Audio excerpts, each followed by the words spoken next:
Hi, நான் மகேஸ்வரன் பேசுகிறேன். மலேசியாவிலேருந்து. எப்படி இருக்கீங்க? சூப்பர். மறுபடியும் உங்களோடு கூட இந்த வீடியோ வழியாய் பேசுகிறது எனக்கு ரொம்ப சந்தோஷம். சரியான நேரத்தில் சரியான காரியத்தை பேசுகிறது ரொம்ப அவசியம் இல்லைங்களா? ஸோ இந்த சீசனுக்கு இந்த வீடியோ ரொம்ப பொருந்தும் அப்படின்னு சொல்லி நினைக்கிறேன். இது இந்த சீசனுக்காகவே ஸ்பெஷலாக நான் போடுகிறதான ஒரு வீடியோ இது. என்ன சீசன் அப்படின்னு கேட்டிங்கன்னா, இது வந்து லென்த் சீசன் அப்படின்னு சொல்லி நம்ம எல்லாருக்கும் தெரியும். உபவாசம் அப்படின்றதான ஒரு காலகட்டத்துக்குள்ளாய் கிறிஸ்தவர்கள் இந்த மாதத்தை அனுசரித்து கொண்டு இருக்கிறாங்க. ஏன் அப்படி சொன்னாக்கா, இயேசு கிறிஸ்து நமக்காக சிலுவையில் அறையப்பட்டார். அதுக்கு முன்னுக்கு வந்து ஒரு 40 நாட்கள் ஏஷ் வெட்னஸ்டே அப்படின்னு சொல்லி சாம்பலின் புதன்லேருந்து ஆரம்பித்து ஒரு 40 நாளைக்கு உபவாசம் இருந்து அவங்களுடைய அந்த கண்ணீரை, அவங்களுடைய அந்த சோகத்தை இதெல்லாம் வந்து அனுசரித்து தேவனுடைய அந்த சிலுவையின் மரணத்தை நினைவு கூறணும் அப்படின்னு சொல்லிட்டு பொதுவாக சொல்லுவாங்க. அதுக்காக காத்து கொண்டு இருப்பாங்க. ஆக்சுவலி வேதம் இதை குறித்து என்ன சொல்லுகிறது அப்படின்னு பார்த்தீங்கன்னாக்கா,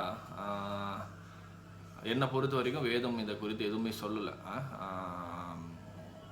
இந்த லென்த்தை குறித்தோ இந்த உபவாசத்தின் நாட்களை குறித்தோ இதை குறித்தெல்லாம் வேதம் எதுவுமே சொல்லலை.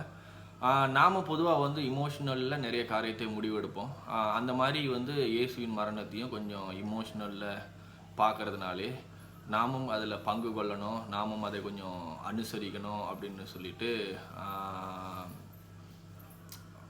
அதனால தான் இந்த மாதிரியான காரியத்தெல்லாம் நம்ம செய்கிறோம். ஸோ இதை குறித்து என்னுடைய கருத்துக்களை நான் பதிவு செய்யணும் அப்படின்னு சொல்லிட்டு தான் இந்த வீடியோ போடுறேன். ஏன்னா ஒரு சிலர்கள் வந்து பாஸ்டர் புதிய உடன்படிக்கையில் இந்த இந்த லென்த்தெல்லாம் குறித்து நீங்கள் என்ன நினைக்கிறீங்க அப்படின்னு என்கிட்ட கேட்கும் பொழுது நான் சொன்னேன், இது வந்து ஆக்சுவலி உங்களுடைய மனது சம்மந்தப்பட்ட காரியம். இது பிபிலிக்கலான்னு கேட்டால் இது பிபிலிக்கல் இல்லைன்னு தான் நான் சொல்லுவேன். ஒரு காலகட்டத்தில் இந்த மாதிரியான பழக்க வழக்கத்தை கொண்டு வந்திருக்கிறாங்க கிறிஸ்துவத்துக்குள்ளே. இயேசு இந்த மாதிரி இந்த காரியத்தையும் செய்ய சொல்லலை, பிதாவை இந்த மாதிரி காரியத்தை செய்ய சொல்லலை. ஆனால் அவங்க சுயமாய் முடிவு எடுத்து இந்த மாதிரியான காரியத்தை செய்கிறாங்க. ஸோ இப்போ இவங்க செய்கிற காரியங்கள் எந்த அளவில் மக்கள் மத்தியில் ஒரு பாதிப்பை உண்டு பண்ணுது, ஸோ எந்த அளவுக்கு தேவன் உண்டு பண்ணின புதிய உடன்படிக்கையினுடைய அந்த சுவிசேஷத்திற்கு தடையாக இருக்கிறது அப்படின்றது குறித்து சொல்லணும்னு தான் நான் ஆசைப்பட்றேன். ஸோ பழைய உடன்படிக்கைக்கும் புதிய உடன்படிக்கைக்கும் இவங்க செய்கிறதான இந்த காரியம் வந்து புதிய உடன்படிக்கையில் எப்படி செட் ஆகுது அப்படிப்பட்ட காரியத்தை உங்களோட கூட நான் பேசலான்னு இருக்கிறேன். இந்த உபவாசத்தின் நாட்களில் பார்த்தீங்கன்னா என்ன செய்வாங்கனாக்கா, சோறு சாப்பிட மாட்டாங்க இல்லைங்களா? சிலவங்க சோறு சாப்பிட மாட்டாங்க, தண்ணி மட்டும் குடிப்பாங்க. சிலவங்க சைவமாக சாப்பிடுவாங்க, மட்டன் சிக்கன் அந்த மாதிரியான காரியத்தெல்லாம் எடுக்க மாட்டாங்க. அசைவத்தை மட்டும் விட்டுட்டு சைவத்தை மட்டும் சாப்பிடுவாங்க. ஸோ நிறைய இருக்குது. அவங்கனால எது முடியுமோ அதை செய்வாங்க. அப்படி தான் போயிட்டுருக்கு. குறிப்பாக சொல்லணுன்னா, ரொம்ப சரியாக சொல்லணுன்னா, தன்னுடைய உடலை கொஞ்சம் வருத்தி இவங்களும் எப்படி அந்த 40 நாள் பாடுகளுக்குள்ளே இவங்களும் கடந்து போய் இவங்களும் கிழுவையை தூக்கி ஸோ எப்படி அந்த தேவன் நம்மளுடைய இயேசு கிறிஸ்து வனாந்தரத்திலே ஒரு 40 நாள் வந்து அந்த வனாந்தரத்தின் அனுபவத்துக்களாக கடந்து போனாரோ, அப்படியாக இவங்களும் அந்த அனுபவத்துக்களாக கடந்து போய் துக்கத்தை அனுசரிக்கணும் அப்படின்னு சொல்லி நினைக்கிறாங்க. அதனால தான் இந்த காரியத்தை எல்லாம் செய்கிறாங்க. ஆனால் நீங்கள் நம்ம பார்க்கும் பொழுது வேதத்தின் அடிப்படையில் நான் உங்களுக்கு முதல்ல சொன்னேன், பிதா இந்த மாதிரியான காரியத்தை எங்கேயும் சொல்லலை. பிதா சொல்லலை அப்படின்றது உண்மை. அதே சமயம் வந்து இயேசுவும் இந்த மாதிரியான காரியத்தை எங்குமே ஏற்றுக்கொள்ளவும் இல்லை, இயேசு இந்த காரியத்தை செய்ய சொல்லவும் இல்லை. ஸோ அவங்க செய்ய சொல்லாத ஒரு காரியத்தை நீங்கள் உங்களுடைய சுய சித்தத்தின் அடிப்படையில், உங்களுடைய சுய ஆலோசனையின் அடிப்படையில், உங்களுடைய இமோஷனலின் அடிப்படையில் நீங்கள் செய்கிறதுனாலே கிறிஸ்தவ உலகத்தில் அது என்ன தாக்கத்தை உண்டு பண்ணுது அப்படின்றத குறித்து தான் இன்றைக்கி ஒரு சில காரியத்தை கொஞ்சம் எடுத்து காட்டலான்னு இருக்கிறேன். இது நீங்கள் ஏற்றுக்கொள்ளணும் அப்படின்றது என்னுடைய, நான் பேசுகிற காரியத்தை முழுமையாக நீங்கள் ஏற்றுக்கொள்ளணும் அப்படின்றது என்னுடைய நோக்கம் அல்ல. என்னுடைய முழுக்க என்னுடைய சிந்தனையை உங்களுக்கு அறிவிக்கணும் அப்படின்றது தான் என்னுடைய நோக்கம். அதே சமயம் வந்து எங்களால் ஃபாஸ்டிங்லாம் எடுக்க முடியல அப்படின்னு சொல்லி கஷ்டப்படுகிறதான அந்த மாதிரியான மக்கள், எங்களோட உடலை வருத்தி இந்த மாதிரியான விஷயங்களை செய்ய முடியல அப்படின்ற அந்த மக்களுக்கு நான் கொடுக்குறதான இந்த வீடியோ வந்து ஒரு நல்ல ஒரு சந்தோஷத்தை கொடுக்கும். இந்த வீடியோ நிச்சயமாக அவங்களுக்கு ஒரு சந்தோஷத்தை கொடுக்கும். ஏன்னா அவங்க ஃபாஸ்ட் பண்ணாததுனாலேயோ, அவங்க உபவாசம் இருக்காததுனாலேயோ, அவங்க சைவம் சாப்பிடாததுனாலேயோ, ஸோ எந்த விதமான ஆசீர்வாதத்தையும் அவங்க புதிய உடன்படிக்கையில் இழக்க முடியாது. ஸோ அப்படிப்பட்ட காரியத்தை தான் நான் இங்கே பேசணும்னு சொல்லிட்டு ஆசைப்பட்றேன். ஸோ அவங்க எந்த வகையிலுமே அவங்கள குற்றப்படுத்தி கொள்ள வேண்டிய அவசியம் இல்லை அப்படின்ற காரியத்தை தான் நான் உங்களுக்கு சொல்லணும்னு சொல்லிட்டு விரும்புகிறேன். ஸோ ஒரு வசனத்தோடு கூட ஆரம்பிக்கலான்னு இருக்கிறேன். ஏன்னா வசனம் வேதம் நமக்கு ரொம்ப தெளிவாய் சொல்லுது. இயேசு கிறிஸ்து வந்து உயிர் தெழுந்த இயேசு கிறிஸ்து நமக்குள்ளாய் வாசம் செய்து கொண்டிருக்கிறார். தேவன் உயிர் தெழுந்த தேவன் இயேசு கிறிஸ்து நமக்குள்ளாய் வாசம் செய்து கொண்டிருக்கிறார். ஸோ அதனால நீங்கள் வந்து எதையும் செஞ்சு சிலுவையெல்லாம் தூக்கி கஷ்டம்லாம் பட்டு பாடுகளெல்லாம் சுமந்து நீங்கள் ஏதோ செஞ்சு எதையோ ப்ரூவ் பண்ண வேண்டியதான தற்காத்து கொள்ள வேண்டியதான காரியம்லாம் இங்கே எதுவும் கிடையாது. ஸோ கலாத்தியரில் நம்ம வாசிக்கிறோம் 2வது அதிகாரத்தில் 19வது வசனத்திலிருந்து 21வது வசனம் வரைக்கும் வாசிக்கிறேன். தேவனுக்கென்று பிழைக்கும்படி நான் நியாயப்பிரமாணத்தினாலே நியாயப்பிரமாணத்திற்கு மரித்தேனே, கிறிஸ்துவுடனே கூட சிலுவையில் அறையப்பட்டேன், ஆயினும் பிழைத்திருக்கிறேன். இனி நான் அல்ல, கிறிஸ்துவே எனக்குள் பிழைத்திருக்கிறார். நான் இப்பொழுது மாமிசத்தில் பிழைத்திருக்கிறதோ என்னில் அன்பு கூர்ந்து எனக்காக தம்மை தாமே ஒப்பு கொடுத்த தேவனுடைய குமாரனை பற்றும் விசுவாசத்தினாலே பிழைத்திருக்கிறேன். நான் தேவனுடைய கிருபையை விருதாவாக்குகிறதில்லை. நீதியானது நியாயப்பிரமாணத்தினாலே வருமானால் கிறிஸ்து மரித்தது வீணா இருக்குமே அப்படின்னு சொல்லிட்டு நம்ம வாசிக்கிறோம். என்ன அப்படின்னு சொன்னா, இயேசு கிறிஸ்து எனக்காக மரித்தார், இன்றைக்கு நான் அவரை பற்றும் விசுவாசத்தினாலே பிழைத்திருக்கிறேன் அப்படின்னு சொல்லிட்டு வாசித்தோம். இப்போ இயேசு கிறிஸ்து எனக்காய் மரித்து அவர் உயிர் தெழுந்தது நிமித்தமாய் நானும் மரித்து அவரோடு கூட உயிர் தெழுந்திருக்கிறேன் அப்படின்ற காரியத்தை நமக்கு விளங்க செய்கிறது இந்த வசனம், இல்லைங்களா? ஸோ இன்றைக்கு நான் மாமிசத்தில் பிழைத்திருக்கிறதும் அவருக்காக பிழைத்திருக்கிறேன், அவரை பற்றும் விசுவாசத்தினாலே நான் பிழைத்திருக்கிறேன் அப்படின்னு சொல்லி வேதம் சொல்லுது. இன்றைக்கு நம்மளுடைய கிரியையினாலே காரியத்தை நாம் எதுவும் செய்து முடிக்க போகிறது கிடையாது. அவர் நமக்காய் செய்து முடித்த, இயேசு நமக்காய் செய்து முடித்ததான, அதாவது இயேசு சிலுவையை தூக்கி நமக்கு கொடுத்ததான, இயேசு மரித்து நமக்கு கொடுத்ததான அந்த சுதந்திரத்தை அனுபவிக்க வேண்டிய அந்த இளைப்பாறுதலுக்குள்ள கடந்து போகணும் அப்படின்னு சொல்லி தான் வேதம் சொல்லுதுன்னு தவிர, நாம் இயேசு சிலுவை தூக்கினார் நாமும் சிலுவை தூக்கணும் அப்படின்னு சொல்லிட்டு என்ன சொல்ல வேதம் சொல்லல. புரியுதுங்களா? இன்னைக்கு நாம என்ன நினைக்கிறோம் அப்படின்னு சொன்னா, இயேசுவே அவ்வளவு கஷ்டப்பட்டாரு, இன்னைக்கு நாம ரொம்ப சௌகரியமா வாழ்ந்து கொண்டிருக்கிறோமே, இயேசு அவ்வளோ கஷ்டப்பட்டார்னா நாம் இன்னும் எவ்வளோ கஷ்டப்படணும் அப்படின்னு சொல்லிட்டு மற்ற மதத்தில் எப்படி தன்னை வரித்து கொண்டு தேவனுக்காக காரியத்தை செய்ய மக்கள் முயற்சி பண்ணுறாங்களோ, அதே போல் பாதையிலே இமோஷனலாக பேஸ் பண்ணி நாமும் அப்படி செய்யறதுக்காக ட்ரை பண்ணிக்கிட்டு இருக்கிறோம். ஆனால் இன்றைக்கு நாமோ எந்த சிலுவையும் தூக்க வேண்டிய அவசியம் இல்லை. ஏன்னா இயேசு கிறிஸ்து எல்லா காரியத்தையும் நமக்காக செய்து முடித்துட்டாரு. அவர் நம்மை செய்ய சொல்லலை, அவர் செய்து முடித்த காரியத்தில் நாம் இளைப்பாற சொல்லியிருக்கிறார். இப்போ இயேசுவினுடைய கீழ்ப்படுதல் நிமித்தமாய் நாமோ புதிய உடன்படிக்கையில் நீதிமான் ஆக்கப்பட்டிருக்கிறோம். நம்ம விசுவாசத்தினாலே நீதிமான் ஆக்கப்பட்டிருக்கிறோமே தவிர கிரியையினாலே நீதிமான் ஆக்கப்படலை. யாரை பின்பற்றும் விசுவாசத்தினால, இயேசுவை பற்றும் விசுவாசத்தினால நம்ம நீதிமான் ஆக்கப்பட்டிருக்கிறோம். ஸோ இன்னைக்கு தேவனுடைய குமாரனாய் நாம இருக்கிறோம். ஸோ இன்றைக்கு இயேசு கிறிஸ்து மரித்து உயிரோடு கூட எழுந்ததுனாலே இப்பொழுது அவரோடு கூட நாம் உன்னதங்களிலே உட்கார்ந்து கொண்டு இருக்கிறோம் அப்படின்னு சொல்லி நம்ம வாசிக்கிறோம், இல்லைங்களா? ஸோ வேதம் அதைத்தான் நமக்கு சொல்லுது. இன்னைக்கு நம்ம செய்கிற கிரியையினாலே நம்ம தேவனுடைய எந்த விதமான நீதியும் சம்பாதிக்கிறது கிடையாது. ஸோ இன்னைக்கு நீங்கள் ஏற்கனவே தேவனுடைய குமாரராக இருக்கிறீங்க. நீங்கள் ஃபாஸ்ட் பண்ணுறதுனாலையோ ஃபாஸ்ட் பண்ணாததுனாலையோ, நீங்கள் உபவாசம் இருக்கிறதுனாலையோ உபவாசம் இல்லாததுனாலையோ, இப்போ நீங்கள் வந்து தேவனுடைய அந்த இப்போ இருக்கிற அந்த நிலைமையிலிருந்து ஆண்டவர் உங்களுக்கு என்னத்தை சம்பாதிச்சு கொடுத்தாரோ அந்த நிலைமையிலிருந்து நீங்கள் கீழே விழ முடியாது. அவர் உங்களை உண்டாக்கி அவரோடு கூட உங்களை உட்கார செய்திருக்கிறார். ஸோ உங்களுடைய எல்லா பாவங்களும் மன்னிக்கப்பட்டிருக்கிறது, நீங்கள் பரிபூரணமா இருக்கிறீங்க, நீங்கள் தேவனுடைய நீதியாவே இருக்கிறீங்க, நீங்கள் கிறிஸ்துவாவே இருக்கிறீங்க. ஸோ உங்களுடைய கிரியையினாலே தேவன் இனி உங்களை நேசிக்க போவது கிடையாது. அவர் ஏற்கனவே உங்களை நேசிக்கிறார். அவர் உங்களை நேசிச்சதுனால தான் தன்னுடைய ஒரே பேரான குமாரனை உங்களுக்கு கொடுத்து, அவருடைய இரத்தத்தின் நிமித்தமாய், அவருடைய மரணத்தின் நிமித்தமாய் அவர் உங்களை எவ்வளவு நேசிக்கிறார் அப்படின்றத உங்களுக்கு அறிவிச்சிருக்கிறார். நீங்க செய்யற ஃபாஸ்டிங் வந்து இன்னைக்கு தேவன் உங்களை எவ்வளவு நேசிச்சிருக்கிறார் அப்படின்றத கொஞ்சம் மட்டுப்படுத்துது. ஏன்னா நீங்க என்ன நினைக்கிறீங்கன்னா, இப்போ துக்க வீட்டுக்கெல்லாம் போய் துக்கம் அனுசரிப்பாங்க இல்லைங்களா, அந்த மாதிரி இதை நினைச்சிட்டீங்க பாருங்க. இல்ல இது வந்து அப்படிப்பட்ட மேட்டரே கிடையாது பாருங்க.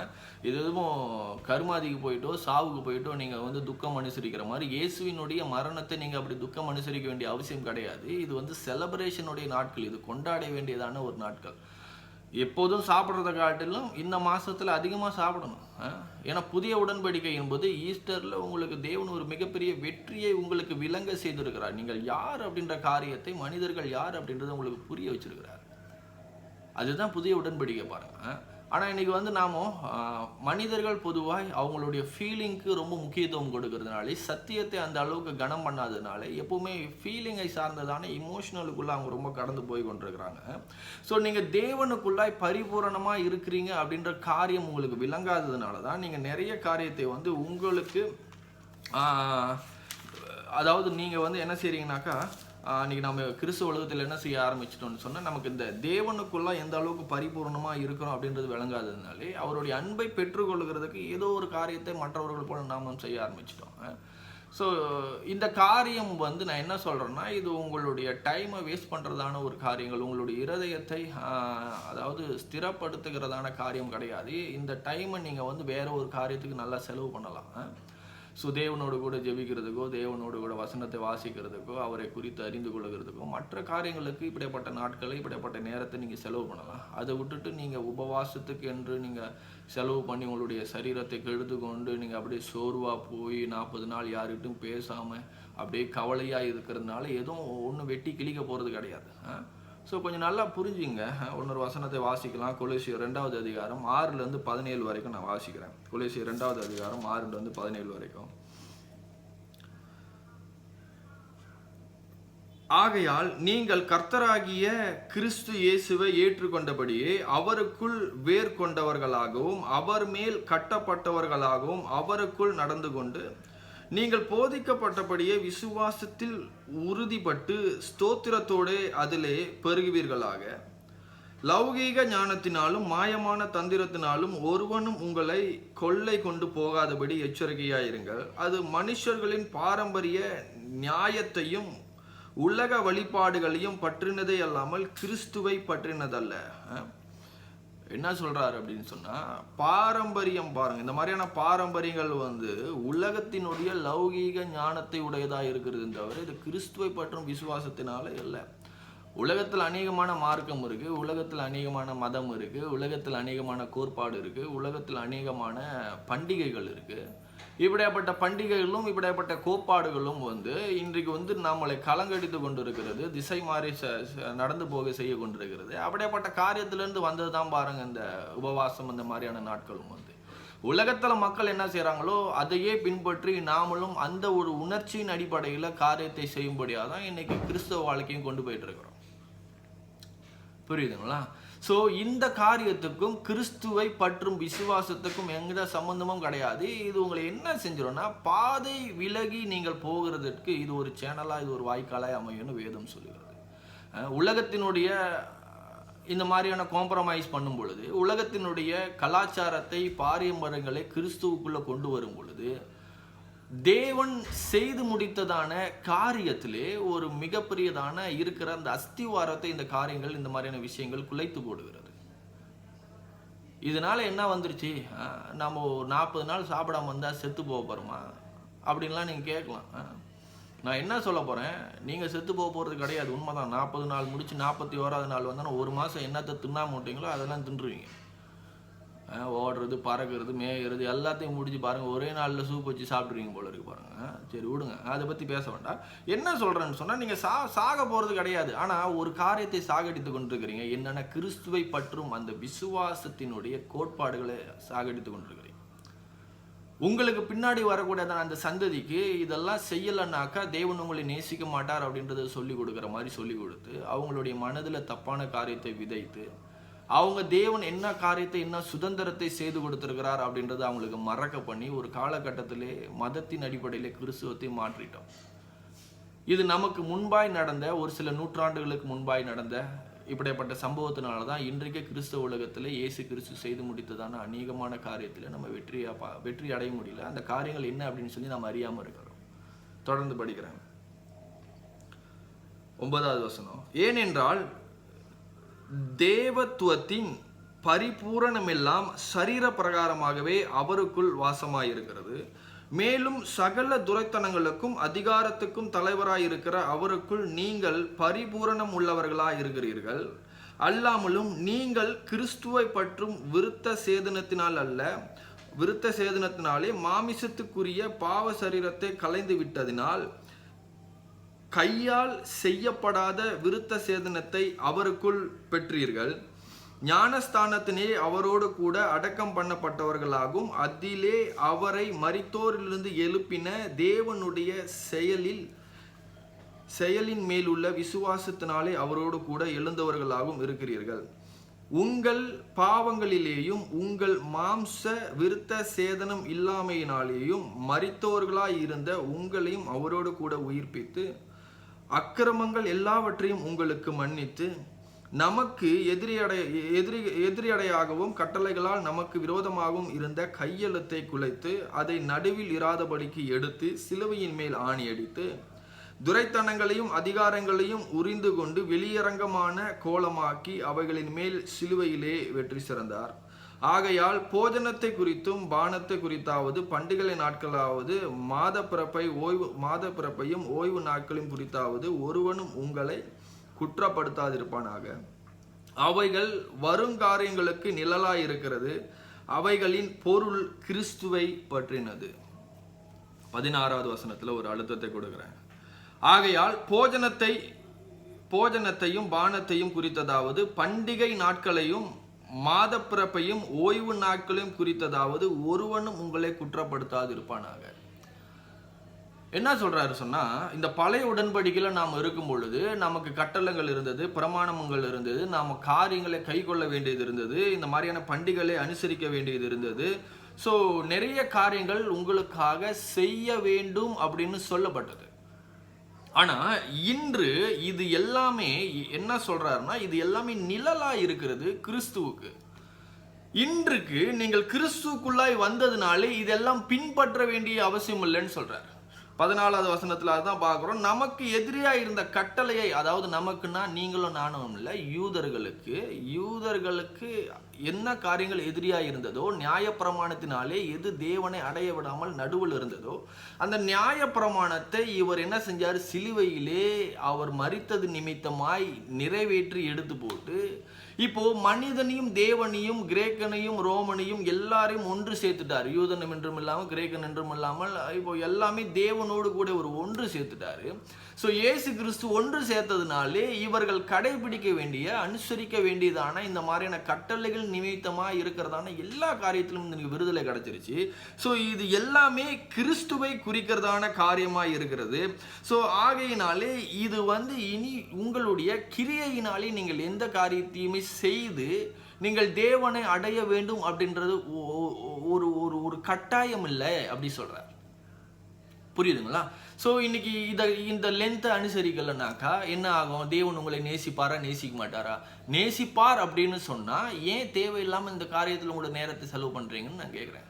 நாம் என்ன சொல்லுவோம்னா, தேவன் நேசிப்பாருங்க, ஆனால் இருந்தாலும் இதெல்லாம் செய்யணும்ல அப்படி சொல்லுவோம். ஸோ தேவை இப்போ ஒருத்தன் லென்த் இன்னைக்கு நீங்கள் உபவாசம் இருக்கிறீங்க, நீங்கள் அசைவம் சாப்பிடாமல் இருக்கிறீங்க அப்படின்னாக்கா, அப்படி எல்லாம் சாப்பிட்றவனை குறித்தும் உபவாசம் இருக்காதவனை குறித்தும் இந்த லென்த்து காலத்தில் உங்களுக்கு இவெல்லாம் ஒரு மனுஷன் ஐயா, ஆண்டவருக்கு இதை கூட செய்ய மாட்டானு அப்படின்ற மாதிரி ஒன்று எண்ணம் வரும். ஒரு ஏற்றத்தாழ்வு வரும். இதெல்லாம் முறியடிக்கணும் அப்படின்றனால தான் இயேசு என்ன செஞ்சார்? சிலுவையில் தன்னைத்தானே ஒப்பு கொடுத்து எல்லாத்தையும் ஒன்று சேர்த்தாரு. மறுபடியும் நீங்கள் என்ன செய்றீங்க? நீங்கள் ரொம்ப பரிசுத்தவான் மாதிரி காட்டி, இதெல்லாம் செய்யாதவன் வந்து பரிசுத்தமே இல்லாதவன் அப்படின்னு சொல்கிற மாதிரி காட்டி அவங்கள வந்து மறுபடியும் கேவலப்படுத்துகிறதான ஒரு நிலைமைக்குள்ளே தான் இன்னைக்கு கிறிஸ்தவ உலகம் இருக்கிறது. ஸோ அனாவசியமான காரியத்தை நீங்கள் ஏன் கொண்டு வரீங்க? புரியுதுங்களா? தேவையில்லாத காரியத்தை, சடங்குகளை, சம்பிரதாயங்களை ஏன் சபையில் அனுசரிக்கிறீங்க? தேவையில்லாத காரியத்தை உள்ளுக்கு கொண்டு வருகிறத ஆண்டவர் விரும்பலை அப்படின்னு சொல்லிட்டு நம்ம வாசிக்கிறோம். என்றைக்கு இயேசு கிறிஸ்து சிலுவையில் மரித்தாரோ நம்மளுடைய கடந்த கால பாவம், நிகழ்காலத்தின் பாவம், எதிர்காலத்தின் பாவம், எல்லா பாவங்களும் நமக்கு மன்னிக்கப்பட்டிருக்கிறது. ஸோ கிறிஸ்து இயேசுவை போலவே நாம் பரிபூரணமாக்கப்பட்டிருக்கிறோம். அவருடைய மரணம் நமக்கு, அவருடைய உயிர்த்தெழுதல் நமக்கு இந்த காரியத்தை இலவசமாய் கொடுத்திருக்கிறது. இது நம்மளுடைய கிரியையினால் உண்டானதல்ல. இது முழுக்க முழுக்க அவர் நமக்கு கொடுத்திருக்கிற கிருபையினாலே, விசுவாசத்தினாலே, அதாவது கிருபையை பற்றும் விசுவாசத்தினாலே உண்டாயிருக்கிறது. ஸோ இது முழுக்க முழுக்க நம்முடைய கிரியையினால எந்த காரியத்தையுமே நம்ம சம்பாதிக்கிறது இல்லை. இது ஒரு ஃப்ரீ கிஃப்டாக இருக்கிறது. இன்னைக்கு வந்து ஏதோ ஒரு காரியத்தின் நிமித்தமாய் தேவனுடைய ஆசீர்வாதத்தை, தேவனுடைய அன்பை அதிகமாய் பெற்றுக்கொள்ள முயற்சிக்கிறோம் அப்படின்றது தான் உண்மை. கிறிஸ்துவ உலகத்தில் நம்ம கொடுக்கறதிலும் சரி, நம்ம வந்து ஃபாஸ்ட் பண்ணுறதிலும் சரி, நம்ம வந்து தசம பாகம் கொடுக்கணும். ஸோ அந்த மாதிரியான காரியத்தெல்லாம் செய்து, ஸோ நம்ம ஏதோ ஒரு காரியத்தை சம்பாதிக்க நினைக்கிறது, அது மதம். அதுதான் பழைய உடன்படிக்கை, அதுதான் நியாயப்பிரமாணம். ஆனால் புதிய உடன்படிக்கையிலே நீங்கள் எந்த காரியத்தையுமே சம்பாதிக்க முடியாது. ஏன் என்று சொன்னால் எல்லா காரியமும் கிறிஸ்து உங்களுக்காய் சிலுவையில் செய்து முடிக்கப்பட்டது நிமித்தமாய் இலவசமாய் உங்களுக்கு கொடுக்கப்படுகிறது. கிறிஸ்துவை பற்றும் விசுவாசத்தினாலே உங்களுக்கு இது கொடுக்கப்படுகிறது. ஸோ நீங்கள் எதுவுமே செய்து பெற்றுக்கொள்ள வேண்டியதான அவசியம் கிடையாது. மதம் என்ன சொல்லுது? இயேசு சிலுவையை சுமந்தாரு, நீயும் சிலுவை என்ன செய்யணும்? சுமக்கணும். ஸோ இந்தந்த மாதிரியான பண்டிகைகளை இயேசு பின்பற்றினாரு. இயேசுவின் நாட்களில் மக்கள் வந்து பின்பற்றினாங்க. நாமளும் இப்படியாப்பட்ட காரியத்தை பின்பற்றணும், இப்படியாப்பட்ட காரியத்தை செய்யணும் அப்படின்ற மாதிரி மதம் இன்னைக்கு நம்மளை நிறைய காரியத்துக்குள்ளாக, நிறைய இந்த மாதிரியான விஷயத்துக்குள்ளாக கொண்டு போய் கொண்டிருக்கிறது. ஆனால் மதத்தில் செய்யப்பட்ட காரியங்களை வந்து நாமும் அந்த பழைய உடன்படிக்கையில் நம்ம வாழலை. இப்போ நம்ம புதிய உடன்படிக்கையான ரியாலிட்டிக்குள்ளாக, இயேசுக்குள்ளாக நம்ம கடந்து வந்திருக்கிறோம். இது அத்தனையும் இயேசுவை குறிக்கிறதான ஒரு காரியமாக இருக்கிறது. ஆனால் நம்ம இன்னைக்கு பாரம்பரியத்துக்கு முக்கியத்துவம் கொடுத்து இயேசு என்ன செய்ய சொன்னாரோ, இயேசு எதை கொடுத்துருக்கிறாரோ அந்த காரியத்தை நாம் என்ன செஞ்சுக்கிட்டோம்னாக்கா இழந்து பின்னோக்கி போய் கொண்டு இருக்கிறோம். ஆமென்.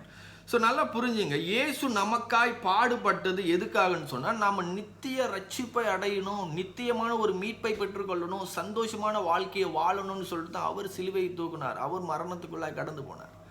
இன்னைக்கு வந்து நாம இயேசு வந்து மரணத்துக்குள்ளாய் கடந்து போனதை வந்து என்ன செஞ்சிட்டோம்னா, நாம் ஒரு அது எப்பவுமே நான் சொல்ற மாதிரி உணர்வு பூர்வமாய் அதை பார்க்க ஆரம்பிச்சு, இயேசுவே சிலுவையை தூக்கினார், அப்போ நாமெல்லாம் சிலுவையை தூக்கக்கூடாதா? இயேசுவே 40 நாள் உபவாசம் பண்ணார், இன்னைக்கு நாமளும் உபவாசம் பண்ணக்கூடாதா? அப்படின்ற மாதிரி இன்னைக்கு கொண்டு போயிட்டோம் பாருங்க. ஸோ அது கிடையாது. வேதம் சொல்லுது, எபிரேயர் 5வது அதிகாரத்தில் 8-9 வசனத்தை வாசிக்கிறேன். 5வது அதிகாரத்தில் வசனம் 8-9, அவர் குமாரனாய் இருந்து பாடுபட்டு, அவர் குமாரனாய் இருந்தும் பட்ட பாடுகளினாலே கீழ்ப்படிதலை கற்றுக்கொண்டு தாம் பூரணான பின்பு தமக்கு கீழ்ப்படுகிற யாவரும் நித்திய ரட்சிப்பை அடைவதற்கு காரணமாகினார் அப்படின்னு சொல்லி வாசிக்கிறோம்.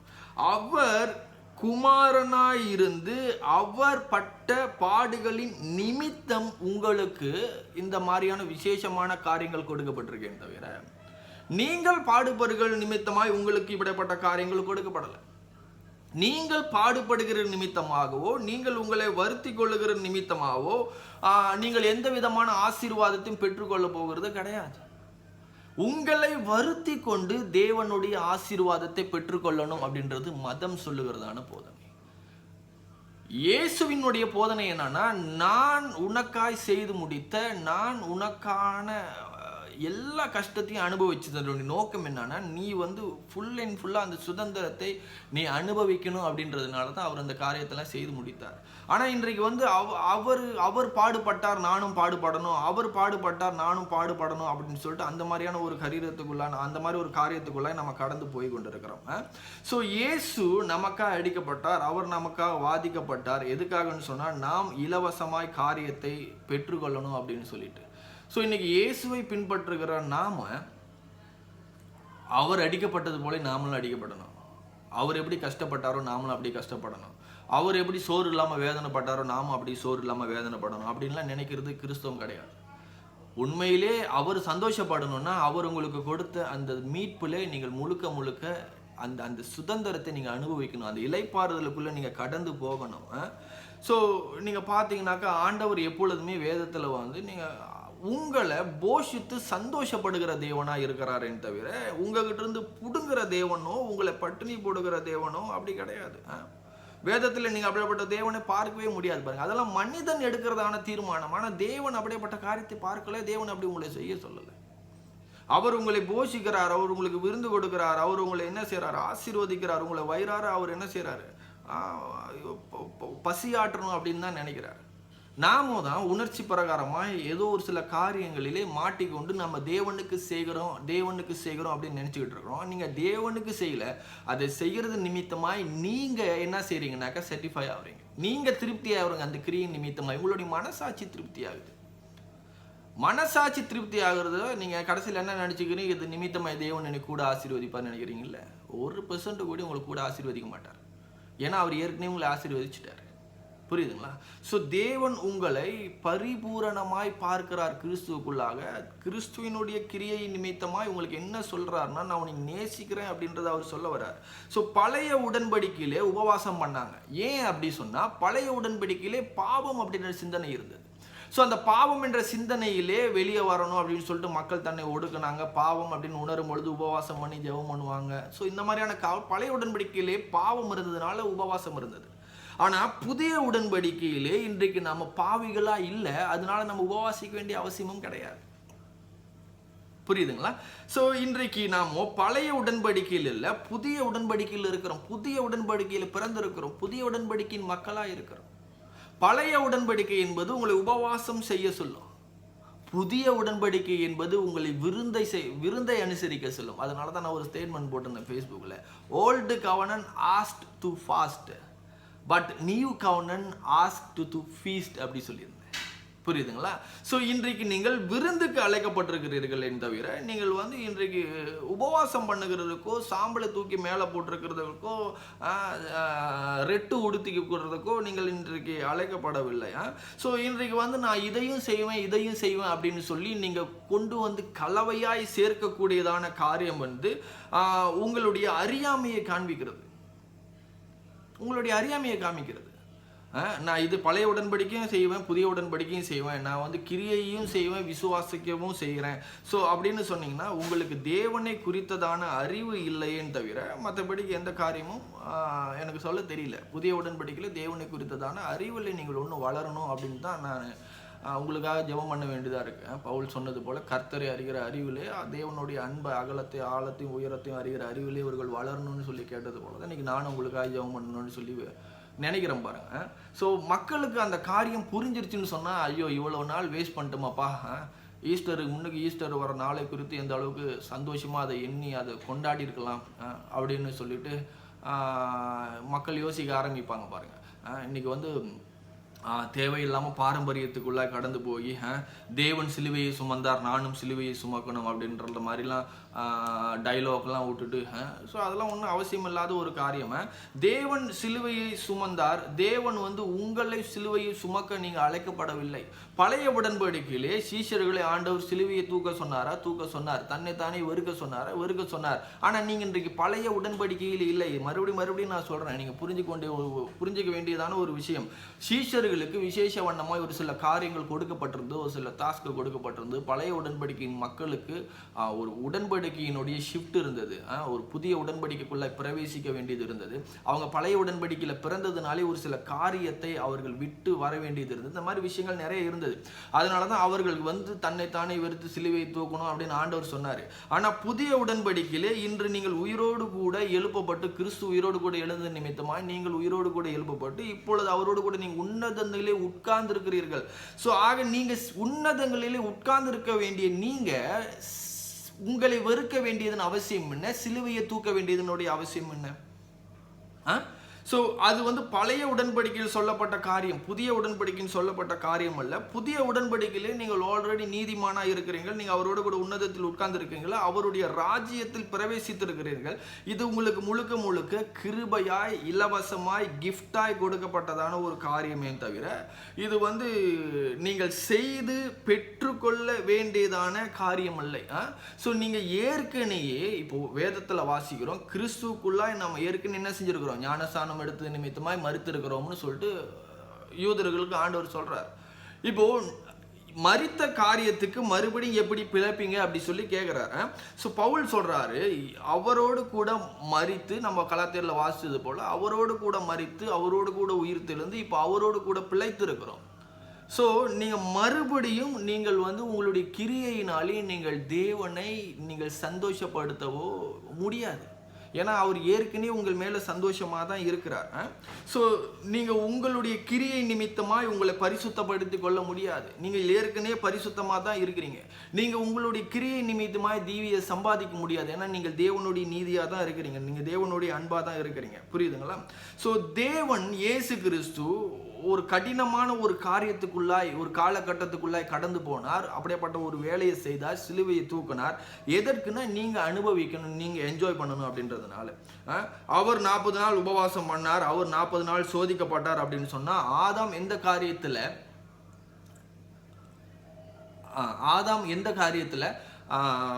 ஜெயிக்க முடியாம தோத்து போனானோ அந்த காரியத்தில், அந்த டிசையரை, அவருடைய அந்த காரியத்தில் அவர் என்ன செஞ்சாரு, ஜெயித்தார்.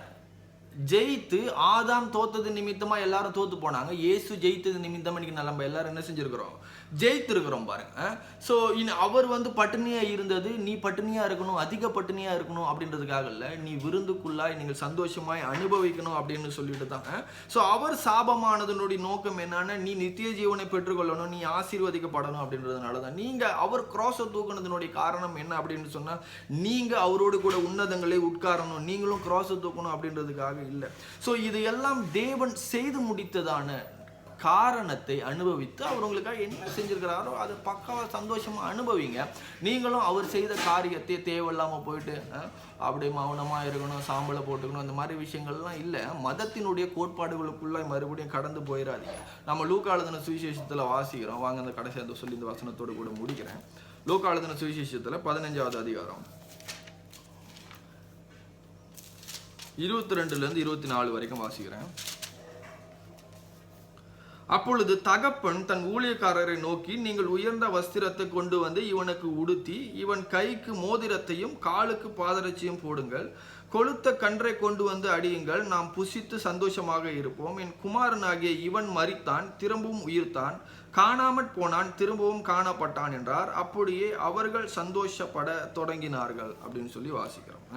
ஸோ இப்போ இந்த இடத்துல நம்ம பார்க்குறோம், பிதா தன்னுடைய குமாரனுக்கு பார்ட்டி வைக்கிறார். குமாரன் சந்தோஷமா இருக்கணும்னு சொல்லி அவர் என்ன செய்யறார், ஆசைப்படுறார். விலையுயர்ந்த வஸ்திரத்தை உடுத்துறார். இன்றைக்கு அதே போல இயேசு கிறிஸ்து என்ன செய்யறாருன்னா, அவருடைய நீதியினால நம்ம உடுத்து வைத்திருக்கிறார். ஸோ ரொம்ப பெஸ்டான ஒரு கண்ணுக்குட்டி நமக்காக என்ன செஞ்சிருக்கு, அடிக்கப்பட்டிருக்கு. நம்மளுடைய பாவங்கள் போக்கப்பட்டு நம்ம இன்னைக்கு நீதிமானா இருக்கிறோம். ஸோ விருந்து நமக்காய் ஆயத்தம் பண்ணப்பட்டிருக்கிறது. ஸோ சந்தோஷம், ஒரு பார்ட்டிக்குள்ளாய் ஆண்டவர் நம்மளை என்ன செஞ்சிருக்கிறாரு, கொண்டு வந்திருக்கிறார். ஒரு சோகத்துக்குள்ளாய் இல்லை. வீட்டு உள்ளுக்கு போயிட்டு நான் செஞ்ச தப்புக்காக ஒரு 2 மணி நேரம் உபவாசம் இருக்கிறேன், சாப்பிடாம இருக்கிறேன் அப்படின்னு வேதனைப்பட்டேன்னு சொல்லிட்டு இந்த லூக்கா எழுதின சுவிசேஷத்துல அந்த குமாரன் சொல்லலை. வீட்டுக்குள்ள என்னைக்கு உள்ளுக்கு என்டர் ஆனாலும் சந்தோஷம் தான். இன்னைக்கு நம்ம புதிய உடன்படிக்கையில் என்டர் ஆன நிமித்தமாக நம்ம சந்தோஷமா இருக்கிறோம், நம்ம சந்தோஷமா இருக்கணும். இன்னும் தேவையில்லாத மதத்தினுடைய சம்பிரதாயத்துக்கோ சடங்குகளுக்கோ நம்மளுடைய இருதயத்தை கொடுத்துட்டு நாம் வந்து மறுபடியும் கிறிஸ்துவ வாழ்க்கையை பழைய உடன்படிக்கைக்கு நேராக கொண்டு போயிடக்கூடாது. தேவன் கொடுத்ததான அந்த இளைப்பாறுதலே சந்தோஷமாக வாழ கற்றுக்கொள்ளணும். ஆண்டவர் உங்களை ஒரு பொழுதும் இப்படி இருக்கணும், ஃபாஸ்ட் பண்ணணும் அப்படின்லாம் ஆண்டவர் நினைக்கவே கிடையாது. அவர் என்ன நினைக்கிறார், முழுக்க முழுக்க நீங்கள் சந்தோஷமாக இருக்கணும் அப்படின்னு சொல்லிட்டு தான் நினைக்கிறார். ஈஸ்டர் வரும் பொழுது இன்னும் சந்தோஷமாகுங்க, பார்ட்டிக்கு ரெடி ஆகுங்க. ஸோ இந்த நாளை எண்ணி சந்தோஷப்படுங்க, வருத்தப்படாதீங்க, வேதனைப்படாதீங்க. தேவையில்லாத மத போதனைகளுக்கு சிக்கி இதெல்லாம் செஞ்சால் தான் ஆண்டவர் என்னை நேசிப்பார் அப்படின்னு சொல்லி தேவையில்லாத பிரயாசத்தை எடுத்து உங்களுக்கு ஃபாஸ்ட் பண்ணணும்னு தோணுச்சுன்னா எப்போ வேணாலும் ஃபாஸ்ட் பண்ணுங்கள். ஏன் இந்த லென்த்து காலத்தில் மட்டும் ஃபாஸ்ட் பண்ணுறீங்க சொல்லிட்டு நம்ம கேட்கும்பொழுது நான் விரும்பி செய்கிறேன் அப்படி சொல்கிறாங்க. சரீரத்தினுடைய நல்ல ஃபிட்டாக இருக்கணும் அப்படின்றதுனால செய்கிறேன் அப்படி சொல்கிறாங்க. அப்படின்னா நீ வேற ஒரு நாளில் செஞ்சுட்டு போய் ஏன் குறிப்பாக இந்த நாளில் செய்கிறேன்? அப்போது அடுத்தவனுக்கு காரணம் சொல்கிறதுக்காக நிறைய காரியத்தை சொல்கிறீங்களேன்னு தவிர, ஆனால் உங்களுடைய மனதில் இந்த காரியங்கள் நிச்சயமாகவே இருக்குது. இந்த காரியத்தை நம்ம அனுசரிக்கிறதுனால, இந்த நாட்களில் நம்ம அனுசரிக்கிறதுனால தேவன் நம்மை ஆசீர்வதிப்பார் அப்படின்றது எண்ணம் உங்களுக்கு இருக்குது. அது ரொம்ப தவறு. தேவன் அப்படி உங்களை ஆசீர்வதிக்க போகிறது கிடையாது. ஏன்னா அவர் எப்போவே உங்களை ஆசீர்வதிச்சிட்டார். எப்போவே உங்க மேலே பிரியமாக இருக்கிறார். நீங்கள் சிலுவை தூக்க வேண்டிய அவசியமோ, நீங்கள் உங்களுக்கு மறிக்க வேண்டிய அவசியமோ, வனாந்திரத்தின் அனுபவத்துக்குள்ளாய் போக வேண்டிய அவசியமோ எதுவுமே கிடையாது.